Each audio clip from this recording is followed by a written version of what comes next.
Surveyor Pomare, Assistant Professor, Department of ISB, Ayurveda of Technology, Rajankote, Bengaluru.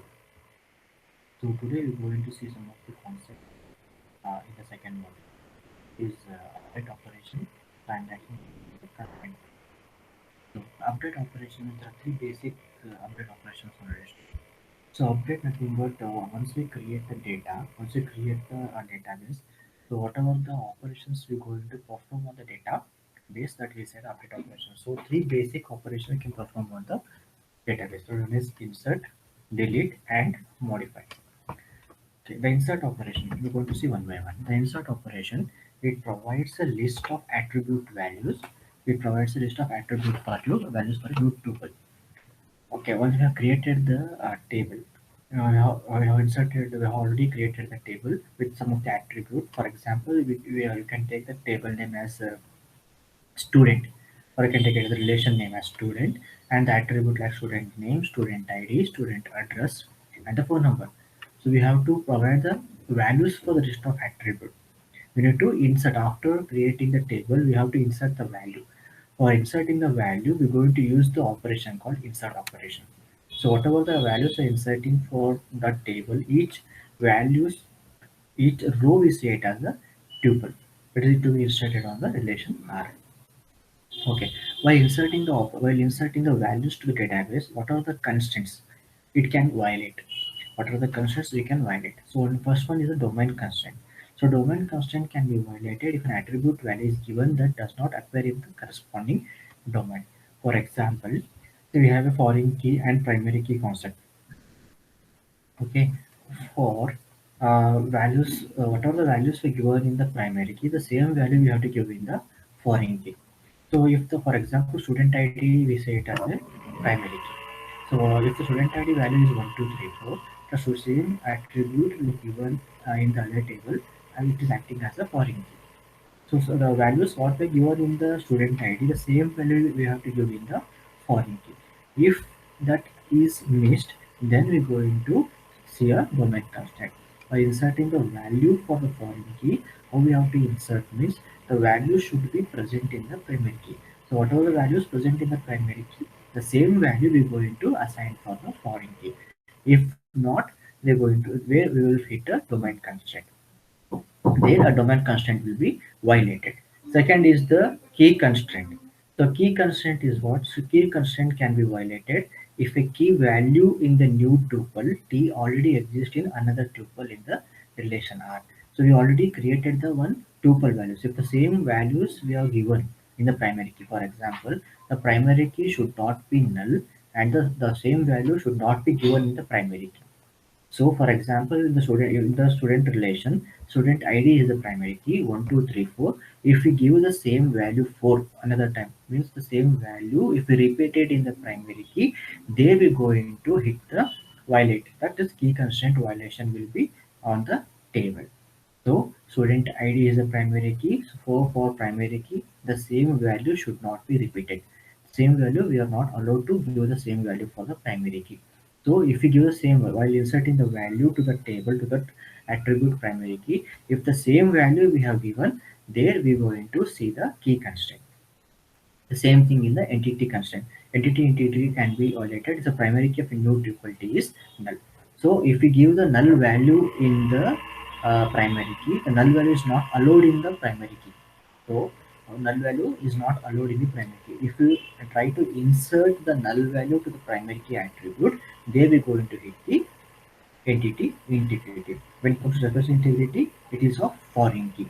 So whatever the value is there in the primary key, the same value you have to give in the foreign key. If not, we're going to hit the database integrity constraint. So this is the syntax. So how to insert the value table with the help of some syntax. So what is syntax? Insert into table name values, attribute, data type, size. Example, if we're trying to insert the value to student table, insert into student's value. This is the relation name, it is table name, and the USN name, marks, and grade. This is how we need to insert the value. Second operation is what? Delete operation. We already created the table and we insert the value. So if you want to delete some of the value from the table, so we can use the delete operation. Here we have a delete and drop operation. If we use the delete operation, so the data will be removed from the stored database. Again, the database will be there in the metadata. The catalog, the data will be there. So we can retrieve the data. We can recover the data.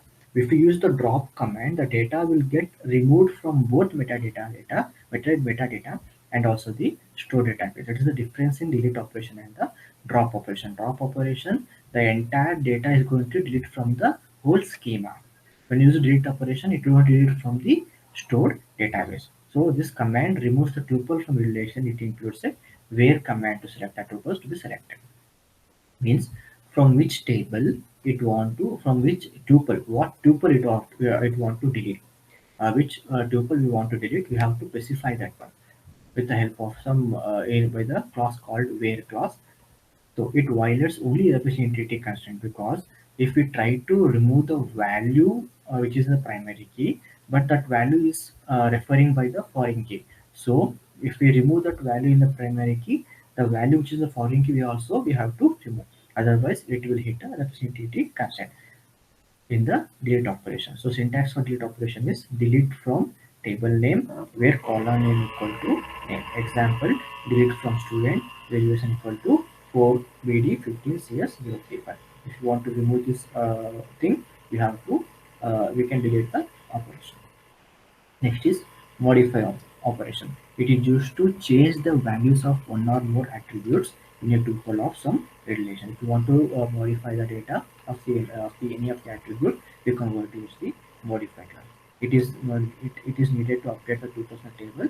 This command used to modify the attribute values for one or more selected. So what are the values you have deleted? We have to modify that. We're going to give in the where classes.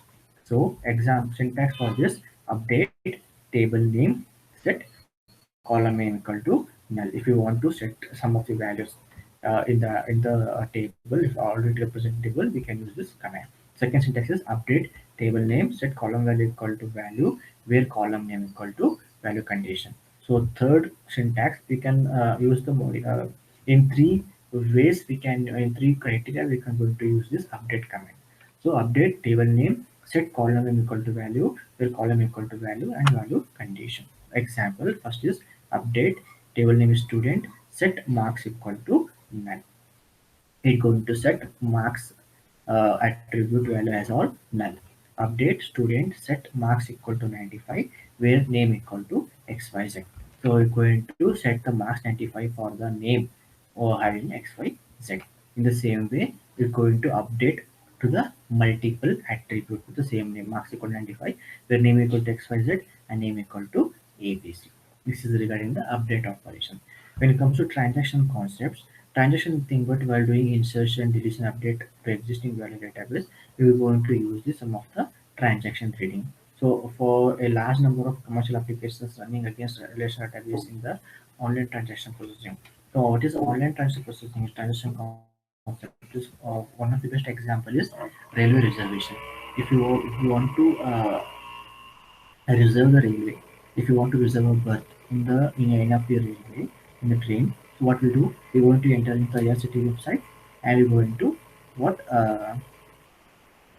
book one berth, right? So if you, for example, if we book the berth number 25, so that berth number 25 is, it will be in the name of the person, some person who has booked now. That berth should not be displayed for the other person. Okay, that bird should not be displayed for the other person. If we display this, that person also can uh, what book the same for 25. So it will be a confusing schedule. Okay, so now if one berth is booked by one person, automatically that berth should be blocked for the other person. It should look like it is already what booked. Otherwise, the other person also can book the same thing, same berth. So this concept is said as an online transaction concept. So I hope it is clear for everyone regarding this update operations and the transaction concept.